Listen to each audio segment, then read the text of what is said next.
Meetings most of the day. Our day started early. We got to see our bison, the ones that have not seen our bison this morning. And our natural resources gave us an opportunity to try to eat a bison burger. It wasn't bad at all, was it? I mean, they did a good job today. So we've had a full day, but we welcome each and every one of you to witness how your tribal government operates. So with that, Shelley, can we begin without the screens? Yeah. Okay. At this time, we'll call the meeting to order. Invocation. Council Taylor, you want to do the invocation?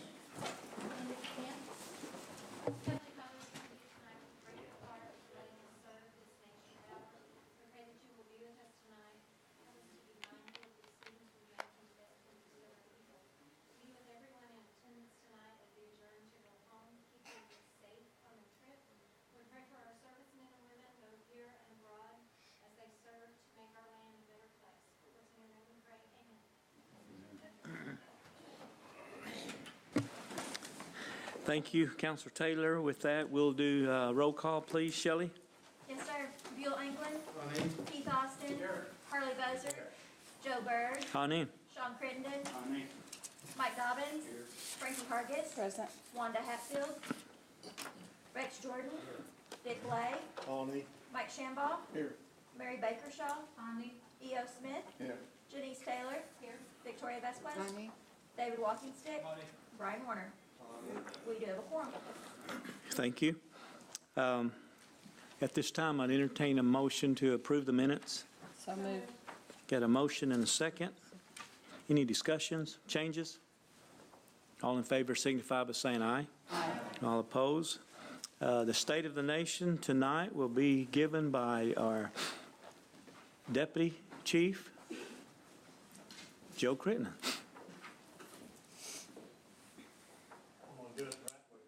Okay.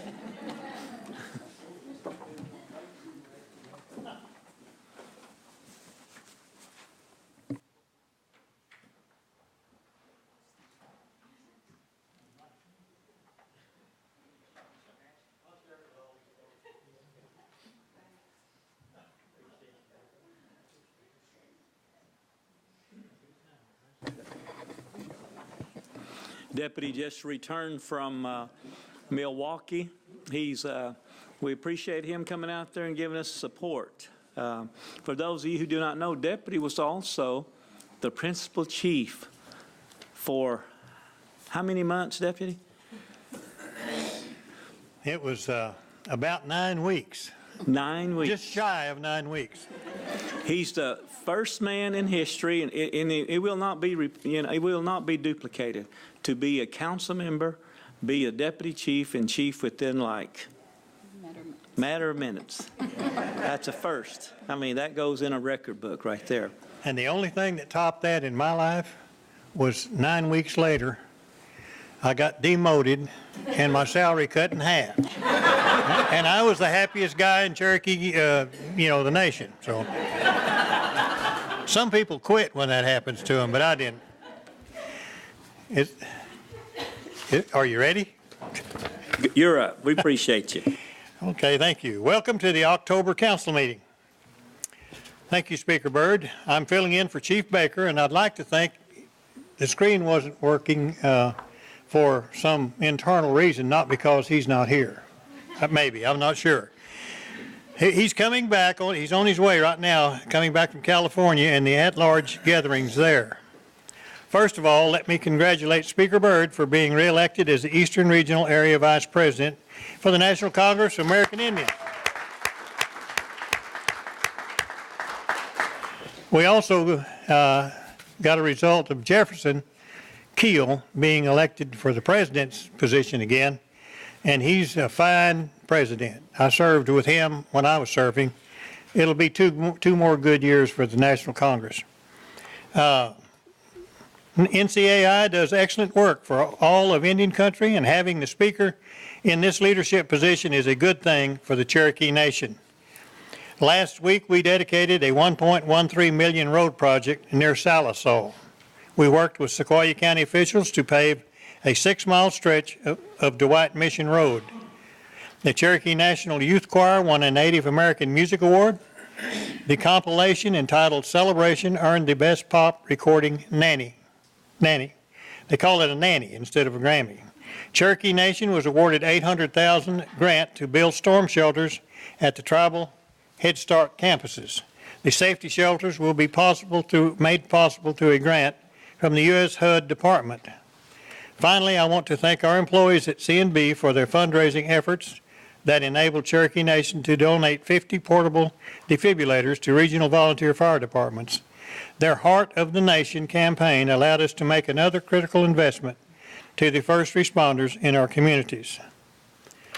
Special announcements tonight. At this time, I'd like to invite Reba Bruner up to assist our youth who are this year's cultural ambassadors so that they will introduce themselves. Reba, would you come up, please?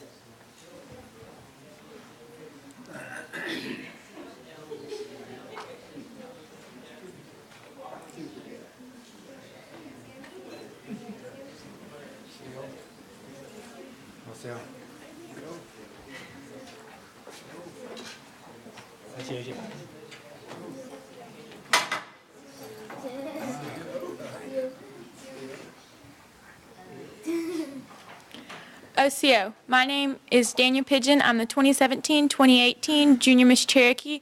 I'm from Holbert, Oklahoma, and the daughter of Walter Pigeon and Tammy West. Widow.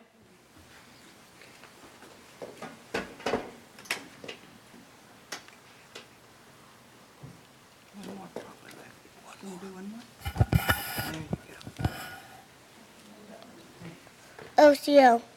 My name is Ivy, and I am the 2017-2018 Little Cherokee Ambassador.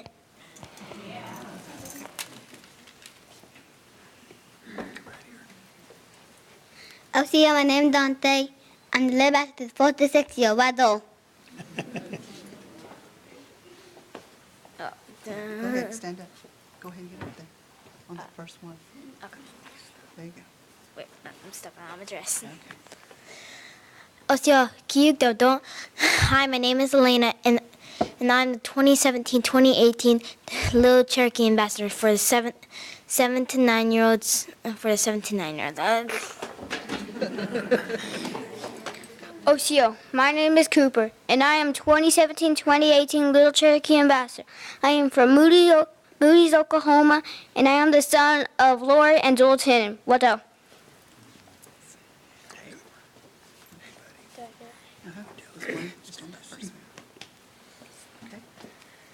Siona Godly Gweg Dowdo. Hi, my name is Leah Gardner, and I'm the Little Cherokee Ambassador for the 10 to 12-year-old division. We're done. OCO. My name is Preston Gord. I am the 2017-2018 Little Cherokee Ambassadors for the 10 to 12 division. Watto.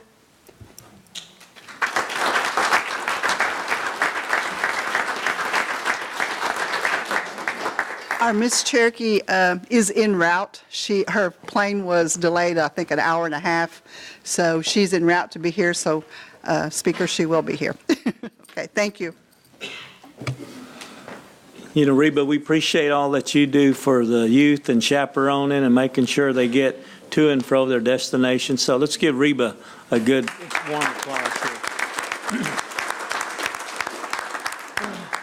You know, Deputy, back to your announcement of the grants. One, you mentioned that $800,000 for these storm shelters. You know, our employees are to be applauded for the grant money that they bring in. So, you know, employees, you really do an outstanding job. We appreciate you for that. That's a lot of money to bring in from the federal government. Certainly is. And it's so comforting to know that those precious young people will have a place to go when inclement weather comes, tough weather. Saturday night. My days are getting scrambled here. I was in Norman, Oklahoma at the induction ceremony for Dwight Birdwell and about 10 other veterans being honored and inducted into the Oklahoma Military Hall of Fame. It started about 5, with registration and all, and lasted until about 9:20 or so, and storming when we left. And you've seen the news and all. We were actually herded out of that room into the hallway, or they were herding us in there because of a tornado that was right there close by. And it lifted, so we went back to our seats. But the casino up there wasn't as fortunate, and it had some damage. And the governor was there, and the Beach Boys, and whoever. But I got home, and that's why I played hooky today. I was working on some trees and some shingles but it could have been a lot worse. So personally, God blessed my family again, because it could have been really, really bad. It was close. And anyhow, but I'm glad to be with you this evening. It's a good day. And now is the part of the State of the Nation that all these people that I'm going to name were with us last month, and they're not with us tonight. They've crossed over. I'm going to read their names now. Roy Hamilton of Stillwell, a respected member of our CCO family. Scotty Black Fox, Lost City, son of Gina Black Fox. Sam Beaver of Stillwell. Marchetta Binge of Claremore. Teresa Berend of Veneta. Michael Blossom of Stillwell. Jesse Browning of Veneta. Norma Butler of Salisaw. Annie Campbell of Salisaw. Jimmy Charles of Tahlequah. Laureen Chucolate of Tahlequah. Holland and Bright Brigham Davis of Salem Springs. Lloyd Deegan of Locust Grove. Eric Feuerborn of Bixby. Rowdy Ford of Tahlequah. Jerry Gehring of Nowata. Rosa Graves of Veneta. Dorothy of Stillwell. I don't know, it doesn't have, that's all it's got. Dorothy of Stillwell. I'm not sure the last, pardon?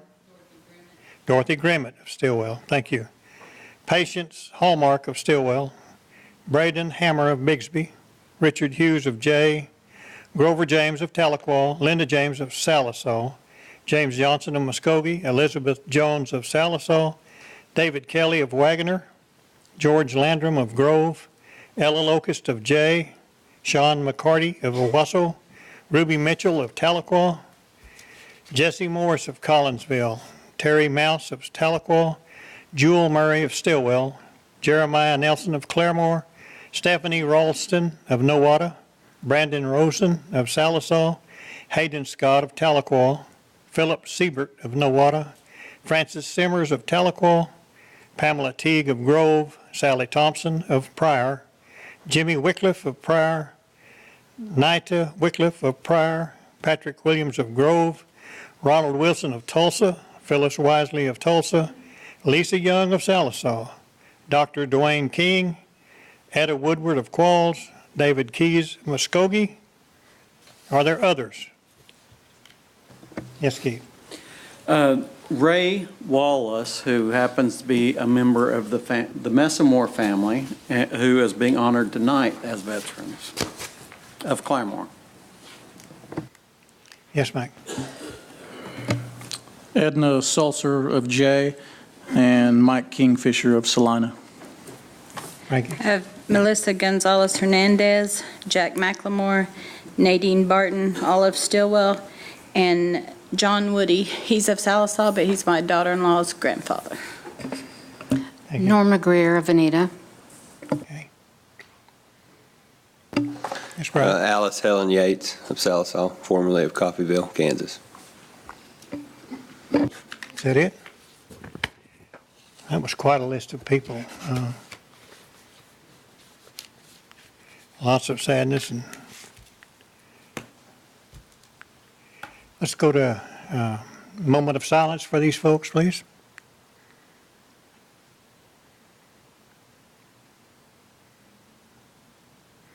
Thank you. Speaker, that's all I have for the State of the Nation. Okay. You want to continue into our Cherokee Warrior Veterans Awards? I will, sir. Okay. Councilman Buzzard and Councilman Anglin's going to help me with the awards if it'd be okay. We got 4 of them tonight. That's good. That's great. This is my favorite part. The first one is, I need the at-large council here to come and help also.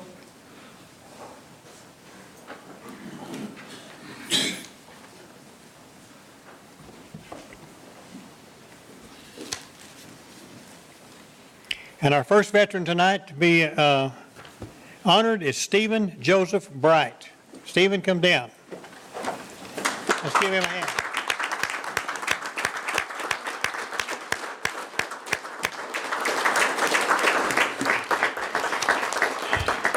Stephen Bright was designated as illustrator draftsman when he enlisted in the United States Navy due to his college education at Oklahoma State School of Technology in Okmulgee, where he received a diploma in commercial art. He was sent to San Diego for basic training. After completing basic, he was stationed at the training facility for a year where he produced training aids. After a year at the training facility, he was sent to an Admiral's Flag Command aboard the USS Kearsarge. The Kearsarge was stationed in the Gulf of Tonkin and was part of the Anti-Submarine Warfare Division.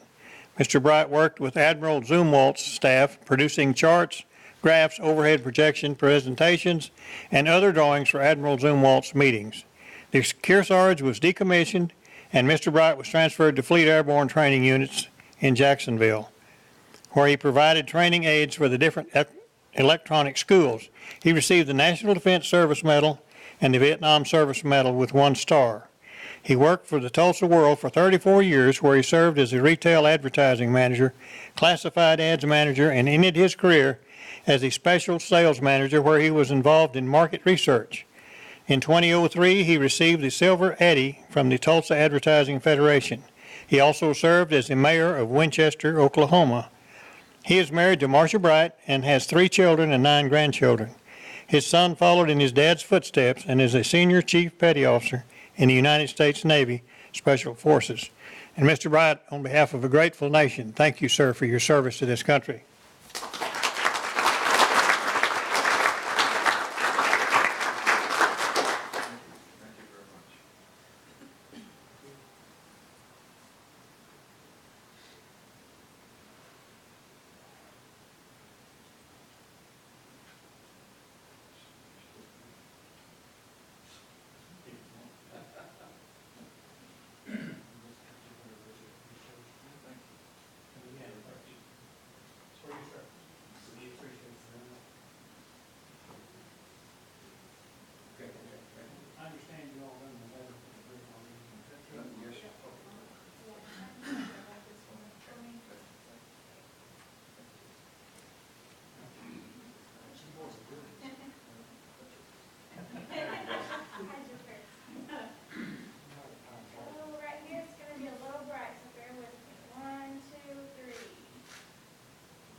Deputy, I might be the first Cherokee that's refused to say anything. Maybe, could be. When did this get fixed?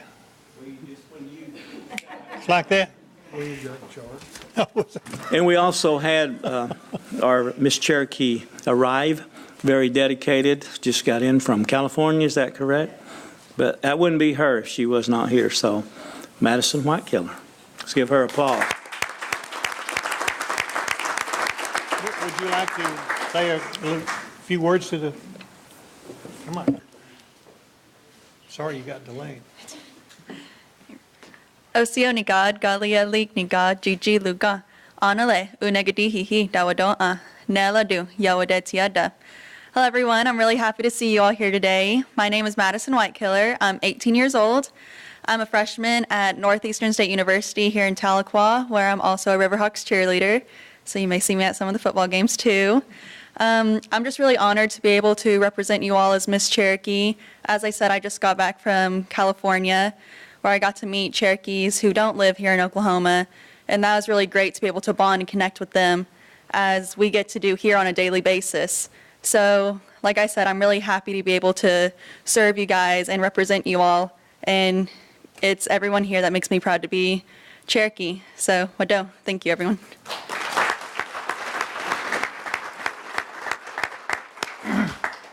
Thank you, Speaker. Our next veteran is, he's from Adair County now, he told me. So if Frankie Hargis and Sean Crittenden would come down and help with this presentation.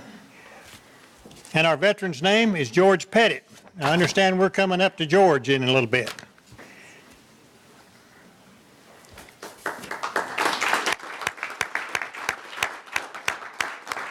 We're going to go up there. Yeah, probably right up there, but I'm going to read about him right here first. We're going to go up there? Yeah, I'll be right with you. Mr. Pettit was born May the 30th, 1925 in Bunch, Oklahoma. He started working at the age of 11, cutting lumber for fence posts and railroad ties.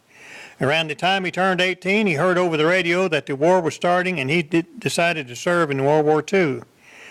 On August 24, 1943, he left Oklahoma for San Diego, California, which was a 3-day bus ride. And he went there for boot camp. After boot camp, he was put on the USS Phelps, a Porter-class destroyer, and sailed for Kwajalein as the part of a Task Force 52 for the assault on Saipan, Tinian, and Guam. The Phelps continued on to Inuiatok Atoll, and along the way they wiped out enemy gun emplacements. Mr. Pettit recalls seeing other ships get hit from Japanese warplanes.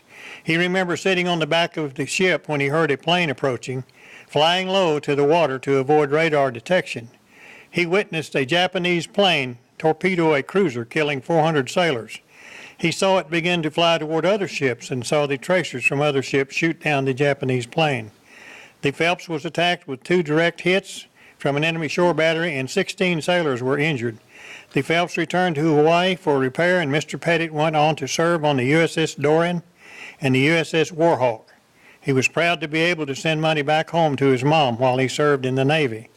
Mr. Pettit received an honorable discharge on January 15, 1947, and earned the Asian Pacific Ribbon Medal with 3 stars, American Area World War II Victory Medal, and a Philippine Liberation Medal with 1 star. He was 23 years old when he returned to Oklahoma. Mr. Pettit says that compared to life in Oklahoma, life in the Navy was easier. Now, Mr. Pettit has a problem with hearing, and I'm sure he didn't hear that, what I read. But I'm going to go up there where he's at, and I'm going to thank him for his service to this country, okay? Let's give him a hand.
Deputy, you know, one thing I'd like to recommend, right there where you're standing, what would it take to put a handicap access right there?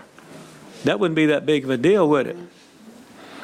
No, I think we need to do that. We've talked about it numerous times.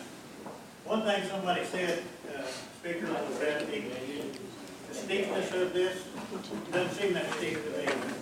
They have certain, Mike, you probably know about the accessibility. It can't rise or fall over so many degrees or something, so many feet. Mm-hmm. I don't know, but there ought to be a way to get something like that. Sure. If we could just go 3 steps, we can always help them and aid them on the next step. I have seen, and you've seen too, probably, that a time or two when we just actually, we asked marshals and we just picked Sure. the chair and all and carried them down here. Something to think about. Yeah, it is. Good point. Okay, our third veteran tonight is Johnny Ray Messamore. Johnny Ray, come down, sir.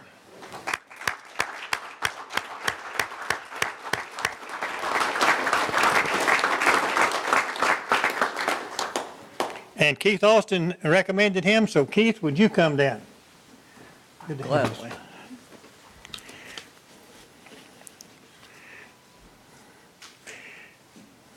Mr. Messamore, I saw the video that they had, and it was good. And I was out of pocket, as I said earlier, so I owe you an apology. I bounced it off of Chief. He liked what he saw, and we were trying to get things set up to where we could play it. What we have as a result of not getting things set up is a poor second with me reading. It'd been a lot more informational and probably enjoyable to everybody to see the video. So it was good, or is good. I just wanted you to know that, sir. I want to read about Johnny Messamore. Was drafted into the United States Army in February of '69. He attended basic and AIT at Fort Polk, Louisiana. In July of '69, he was sent to Vietnam, where he was part of the 25th Infantry B Company, 4th and 23rd Mechanized Division. For 1 year, he served as an armored personnel carrier and spent as many as 90 days in the field at a time. He lived in the carrier wherever it stopped each night. The carrier went all times over the entire 3rd Corps area, which included Saigon, Chu Chai, Cambodia, and Tinian. Is that Tinian or Tanian? Tanian, okay. All areas that had been saturated with Agent Orange. Mr. Messamore arrived in Vietnam in July of '69 and encountered his first firefight at midnight on August 21st. He recalls that it was so dark he couldn't even see his hands in front of him, but the battle raged on until 7 a.m. on the 21st. When it finally was over, not a single United States soldier had been killed, but Mr. Messamore was part of the cleanup team, and they counted 77 bodies. He says that his division was under constant attack from that point forward. He recalled several soldiers in his division being killed in those attacks. In June of 1970, his unit was one of the first to enter Cambodia, and he says the fighting they encountered there was the worst he ever encountered. In July of '70, he returned home to Fort Riley, Kansas, where he served until his discharge in February of 1971. He states that the thing that kept him alive during the battles was the knowledge that his son, who had turned 5 months old 2 days after he left for basic, needed a daddy. Mr. Messamore determined in his heart to return home to his baby son, Marcus, and his wife, Nancy. They soon had another son, Jason, and Mr. Messamore was 20 years old when he left for Vietnam, and he states that he was an obnoxious kid who thought he was indestructible. I think there was a lot of us like that, you know. He returned home an angry man who buried everything inside him. Healing didn't come until 37 years after he returned home, and he gives all the credit to his family and God. Today, he is the chaplain for the VFW and the publicity chair and fundraiser co-chair for the DAV. He states that the story of the Vietnam soldier must be shared and must be told, or it will be pushed under the rug and their sacrifice will be for naught. Mr. Messamore, on behalf of a grateful nation, thank you for your service to this country.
was a very trying time in my life. In 1970, I was called a murderer, lady killer. And then 15 to 10 years ago, I was called a hero, or been called a hero, and I don't really think I deserve either one of them. But people ask me, do you regret serving in Vietnam? And I told them, no, because out of the worst time of my life came the best thing in my life. So once I started seeing death on a pretty regular basis, it started a young, brash young man. That's right. thinking about what affects me, what's on the other side of it. God started using the Lord, started drawing me to now being a very strong-willed individual. It took a few years before the process was complete, but finally at the age of 23 years old, I surrendered my life to Jesus Christ. And thinking back over my days in Vietnam, and I shouldn't have made it that. There were more than enough opportunities I should have had. And he mentioned the first firefight I was in. We got hit at midnight, and we fought until 7 o'clock the next morning.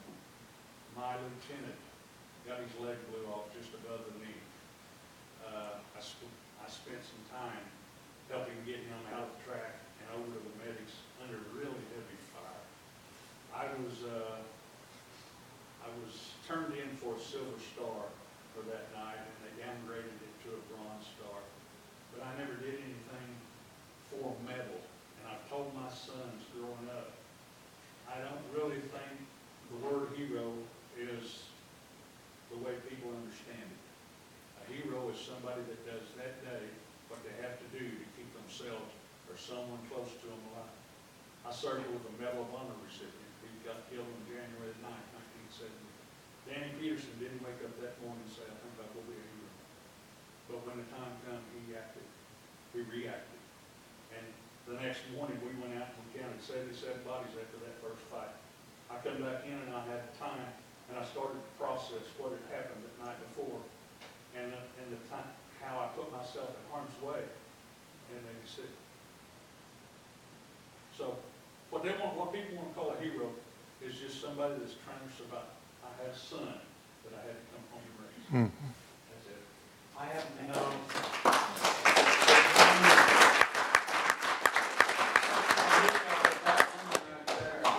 His wife, he's told me many times that she saved his life. Yep.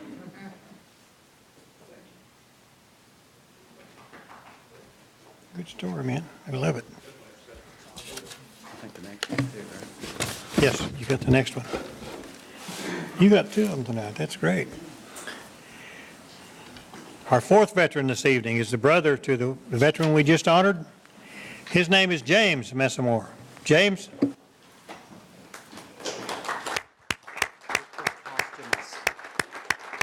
Oh, I'm sorry.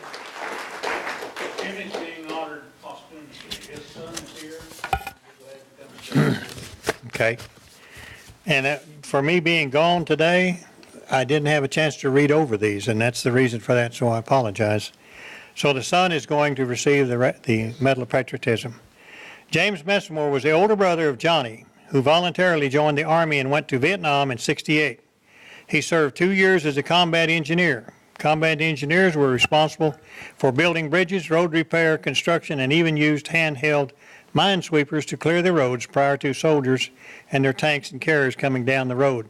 James Messamore had a friend and fellow soldier die in his arms as they prepared the way for the soldiers who would come behind. He was exposed to Agent Orange while in Vietnam and began exhibiting symptoms showing signs of Agent Orange exposure and its devastating, debilitating effects. He spent years working through VA's process for an Agent Orange determination and was consistently denied because his DD-214 did not show that he received a combat infantry badge, even though he prepared the way for those whose records showed receipt of the infantry badge. After years of testing and examinations, he received his determination. James Messamore and his brother rarely spoke of their time in Vietnam, but it created an unseen, unbreakable bond that exceeded the blood bond of brotherhood. He says the real hero was his brother James, who in spite of fear and danger made a reactionary effort and did what he had to do every day so that others would survive. James Messamore passed from this life in May of 2010. He leaves behind his son Shane, who will accept the medal, and his widow Kathy. But he is remembered with gratitude and thankfulness for the soldiers, by the soldiers, their families, and a grateful nation for going beyond before so that others could live. And I want to thank you for your father's service to this country. Thank you very much.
For 9 of those, and so basically what he told people at the hospital and the Tulsa clinic was that he was able to maintain life a lot of times because I was in his life, because I understood the mental health part of it.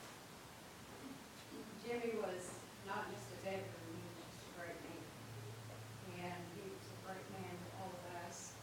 We all miss him and love him, and I thank you guys for doing this today.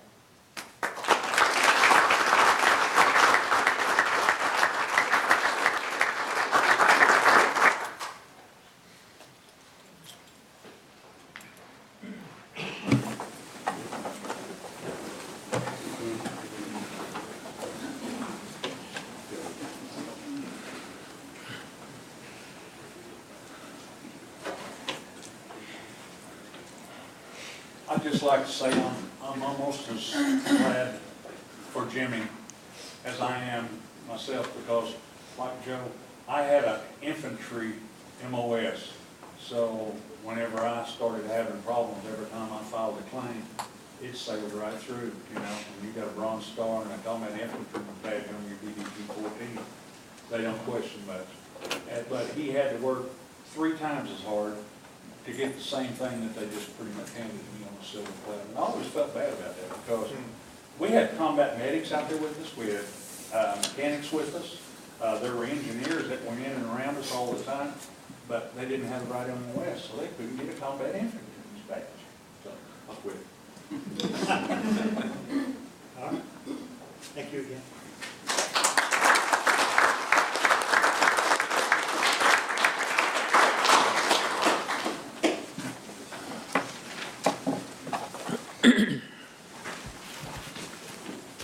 That's all I have, Speaker. Thank you, Deputy. You really did a good job this evening filling in for the chief and yourself. We'll drop down to action of unfinished business. There's none pending. Committee reports, dropping down to Cherokee Nation Business LLC.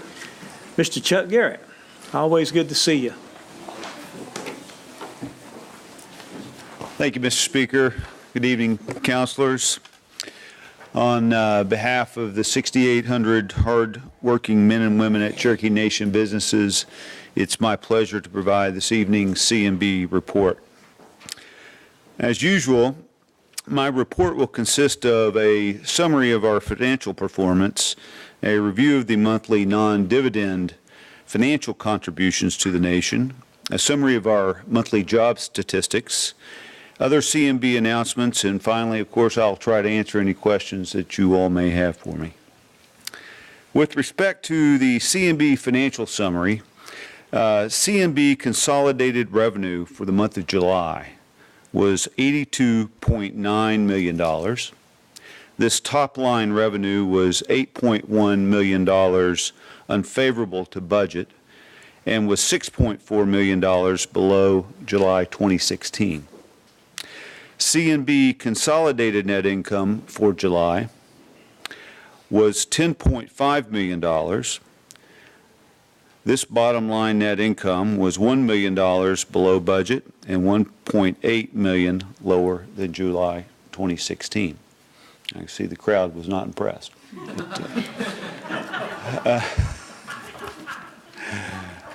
Nonetheless, we press on. I am proud to report that this financial performance resulted in a July dividend to the Cherokee Nation of $4,043,538. Regarding the non-dividend financial contributions to the nation, those non-dividend financial contributions come in the form of retail sales taxes and liquor excise taxes. The month of July, our retail sales taxes equated to $346,553, and our liquor excise taxes totaled $21,507 for a combined $368,000 of non-dividend financial contribution to the nation. Regarding our job statistics, of course, this is an area that we focus heavily on in our hiring and our training and our personnel development. C&B currently has a workforce of 6,827 individuals. 2,031 of those individuals are contract or temporary staff. 4,796 of these individuals are C&B full-time employees. 73% of these C&B employees are Cherokee citizens. And an additional 6.7 of these C&B employees are citizens of other tribal nations. So we have a total of just under 80% of our total employee are Native and Cherokee. Regarding our C&B announcements, Cherokee Nation Technology Solutions, that's one of our 35 8A companies that does primarily contracting with the federal government and other governmental agencies. Cherokee Nation Technology Solutions has earned an extension on their existing contract of $8.2 million. Their existing contract was $17 million, so with that single contract, we have a contract value of $25.8 million, and we're very pleased to announce that. That contract's with our defense, with the Defense Health Agency's Public Health Division. Also of note, more than 30 Cherokee Nation business and Cherokee Nation entertainment employees spent the weekend picking up trash and debris along the Illinois River as part of the Grand River Dam Authority's Scenic Rivers Fall Fest. Of course, we're always very proud of our employees that go above and beyond the call of duty, and believe me, there are a lot of folks that sacrifice family time to participate and represent all of us very well in the community, and we're proud of them. Finally, and as Deputy mentioned earlier, first responders from 50 northeastern Oklahoma fire departments received new portable defibrillators from the Cherokee Nation and Cherokee Nation businesses last week.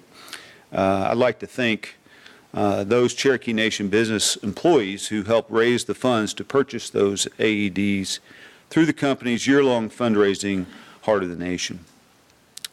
Mr. Speaker, that concludes my report this evening, and I'm happy to try and answer any questions you all may have. Well, some of the audience may not be, but I was impressed, Mr. Garrett. Those are some good numbers. Hey, question. Sure. You know, we were at the national level for tribal leaders last week, and there were some inquiries. They're very impressed with how we do our 8A operation. Stephen Bilby, he does an outstanding job. He certainly does. They were wanting to come and see and look at our operation, and my question would be is, we don't want them to be competitive to what we do, but they want to know how we actually get that many contracts there. Well, we won't tell all of our secrets, our special sauce, but we do work very hard to help other tribal nations in their businesses. In fact, this morning, and by the way, congratulations on your reelection. Thank you, sir. Fantastic. This morning, we hosted the American Indian Chamber of Commerce at the Hard Rock Hotel Casino, and I had an opportunity to speak to them and meet with some of the other tribal business leaders and other Native-owned businesses. And so we always look for opportunities to share and swap stories and share strategies. We may not tell them everything we know, but it is an impressive piece of our business. Right now, it's representing 40% of our annual revenues, about $400 million. And that's outstanding. Yeah, in 2006, that we started with zero. Yeah. So it's been quite a growth rate. So we appreciate Any that. questions for Mr. Garrett? Yes, Councilor Buzzer. Yes, Chuck, what do you contribute the loss of revenue? Is it gambling revenue or business revenue? It is gaming revenue, and I think it's a combination of things. One, of course, our competitor across town, the Creeks, spent over $300 million in a renovation project, over the last couple of years. And that, has certainly presented some challenges. Now, fortunately, our people have risen to the occasion and really top line through the year, we didn't see a negative impact. That particular month was not our best month. August, September, I happen to know because I've seen those numbers and we'll report on them next month, came back very strong. So, but listen, there's no doubt about it when you have a competitor that spends that kind of money. I will say that's, I think we've got strategies and plans to counter that. Very good. Thank you. You're welcome. Anybody else? Yes, Councilor Walkenstick. When did you guys first see the decrease? When's the first time you seen the loss? Yeah, well, I'll tell you, we anticipated the loss 18 months ago. Sure. And part of what we did, and Grove is really an example of that, South Coffeyville is an example of it.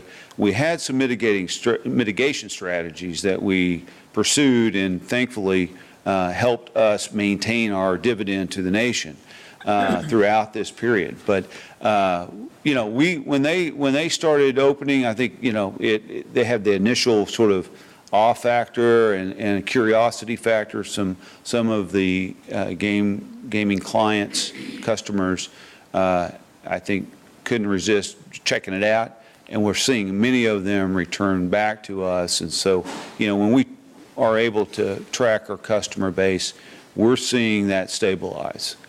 So I would answer your question specifically. I would say in the springtime we started to notice, changes in our numbers. But thankfully, as Grove came online in January, and so it picked up the what we were missing there. You guys were anticipating like 25%, wasn't there 20%? Yeah.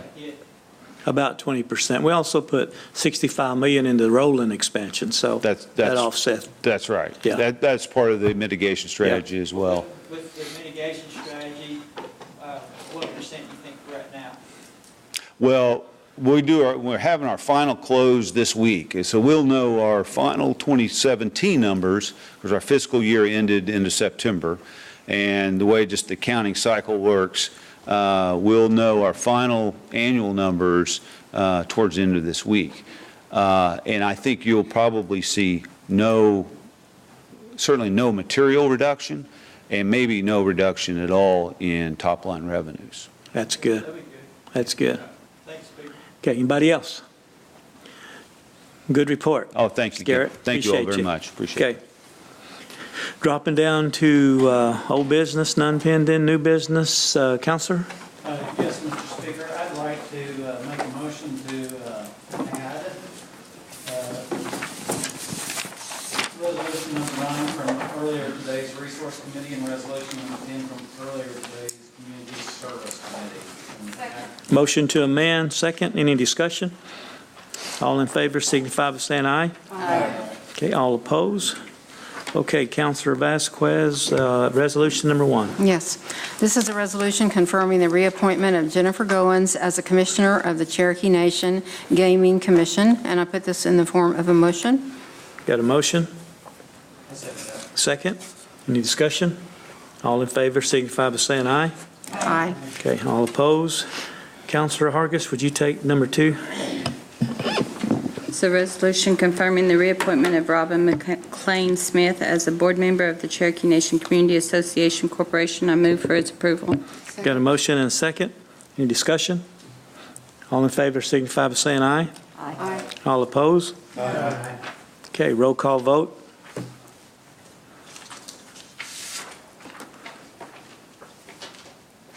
Mike Shambaugh, No. Mary Bakershaw. No.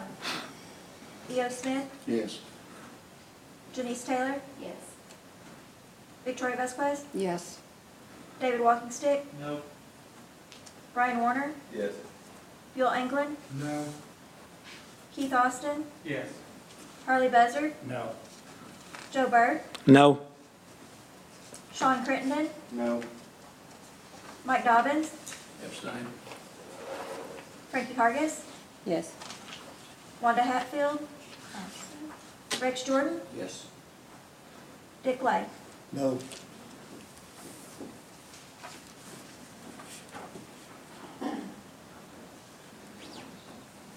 We have 7 yes, 8 no, and 1 abstention. The motion fails. Okay. Resolution number 3. Counselor Warner, you want to take that? This is a resolution confirming the reappointment of Donnie Squirrel as a board member of the Cherokee Nation Community Action Corporation. I put that in form of a motion. Got a motion Second. and a second. All in favor signify by saying aye. Aye. All opposed? Okay, 1 no. Abstain. Okay. Got 1 abstention and 1 no. Okay, Counselor Vasquez, you want to take number 4? Sure. This is a resolution confirming the appointment of Betty Frog as an advisory committee member of the Cherokee National Treasures Program. I move for its approval. Second. Motion, second. Any discussion? Yes, Counselor Crittenden? Yes, I'd like to be added as a sponsor to that, please. Okay. Okay. Okay, 2 sponsors. Okay, all in favor signify by saying aye. Aye. All opposed? Okay, Rex, you don't take number 5? Sure. This is a resolution confirming the reappointment of Eddie Morrison as an advisory committee member of the Cherokee Nation Treasures Program. I put that in form of a motion. Got a motion? Second. A second? Any discussion? Okay. Walking Stick is a sponsor. All in favor signify by saying aye. Aye. Okay. Resolution number 6, you want to take that, Counselor Vasquez? Yes, a resolution confirming the reappointment of Jane Ostie as an advisory committee member of the Cherokee Nation National Treasures Program. I move for its approval. Got a motion? Second. Second? Discussion? Okay, Counselor Walking Stick wants to sponsor. All in favor signify by saying aye. Aye. All opposed? Okay. Number 7, Counselor Taylor, this was your idea. Would you take that? Was. This is an act relating to providing burial assistance for the national treasures of the Cherokee Nation, and I move for its approval. Second. Got a motion and a second. Any discussion? Acclamation. By acclamation, all in favor signify by saying aye. Aye. All opposed? Okay. Counselor Austin, take that number 8, please. Budget mod. Yes, this is an act amending legislative act 26-17, authorizing comprehensive operating budget for fiscal year 2018, Mod 1, and declaring an emergency, and I'll put that in the form of a motion. Second. Got a motion and a second. Any discussion?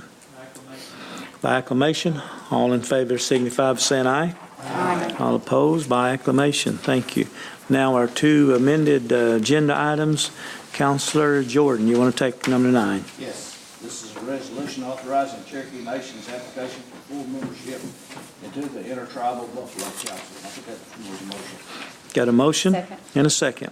Any discussion? All in favor signify by saying aye. Aye. All opposed, the ayes have it. Number 10, Councilor Lay, you want to take that? Thank you, sir. A resolution adopting the US 75 East-West 0290 Road intersection as a priority project for tribal transportation program safety funding. Put that in form of a motion. Second. Got a motion and a second. Any discussion? All in favor signify by saying aye. Aye. All opposed, ayes have it. Any announcements to my right? Yes, Councilor Critton. I'm going to be having a District 8 community meeting November 14th at 6:30 at the Mid-County Fire Department. I'd like to see everyone there. Thank you. Okay, anybody else? Yes, Councilor Dobbins. Yes, I'm having a District 4 community meeting Thursday, this coming Thursday, at the Three Rivers Health Facility, 5:30. Okay, anybody else? Yes, Councilor Lay. Thank you, Mr. Chairman. District 12 community meeting at Dewey Fairgrounds, Saturday, October 28th at high noon. Yes, anybody else? Yes, Councilor Warner. Yes, sir. November 2nd, that's a Thursday, next Thursday, I'll be at Roland High School community meeting between 6 and 8. And then also November 30th, Councilor Smith and I will be having District 5, District 6 at Southall Middle School. Okay. Also, tomorrow night, District 1, 2, and 3, Cherokee Community Building. Bring a good attitude, great door prizes, and we'll have some fun. So, and we have a group called the 4 Fs, entertainment like you won't believe. They play good music, have your feet moving a little bit. And we're not going to let walking sticks sing. We've tried that, and it didn't work. So everybody invited, bring a good attitude and good appetite. All friends are invited. 6 o'clock. We thank you for being here and appreciate Dr. Gord for attending here for the Heritage Center. We haven't always had that presence. We appreciate your attendance. With that, need a motion to adjourn. Got a motion, second. We are agiosi.